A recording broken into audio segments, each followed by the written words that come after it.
First, let's take a look at how the Wwise project is set up. All of the music is being handled in the interactive music hierarchy in this switch container. There are the different drum fill transitions and the 3 different playlists, each associated with a different state. In each playlist, we have a music segment, each filled with many tracks, with each instrument track representing a different layer. Each track may have different RTPC rules attached to them depending on if they need to duck out or come in when a power-up is picked up or runs out. For example, when we pick up a fire rate power-up, it triggers the piano solo. On the piano and piano solo tracks in each playlist, we have a voice volume RTPC attached so that the tracks crossfade. Here's what that sounds like.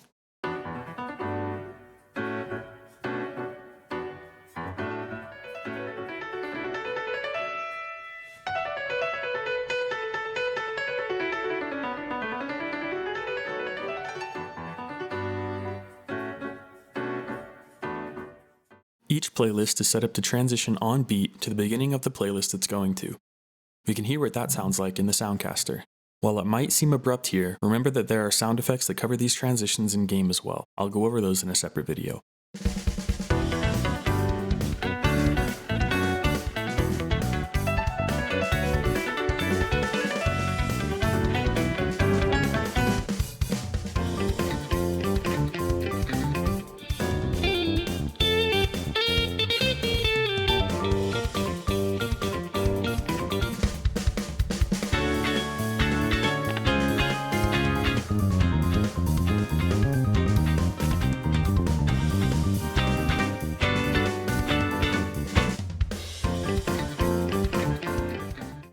Now that we've seen how the Wwise project is set up, let's see how the code is handling everything. The music is mostly being handled in this player life script, in this decrease life method, which we call in the respawn script, in the handle player collision method, which is called in the onTriggerEnter2D method directly above. This respawn script is on the out of bounds zones in the game and checks to see if a game object tagged as player 1 or player 2 comes into contact. If it does, the player that contacted it respawns and loses 1 life. The player life script is attached to both player 1 and player 2. If one of the lives that is decreased belong to player 1, this section goes through. We post the setStateB event to hear player 2's theme and play the lost life stinger. The same thing happens here, but for when player 2 loses a life.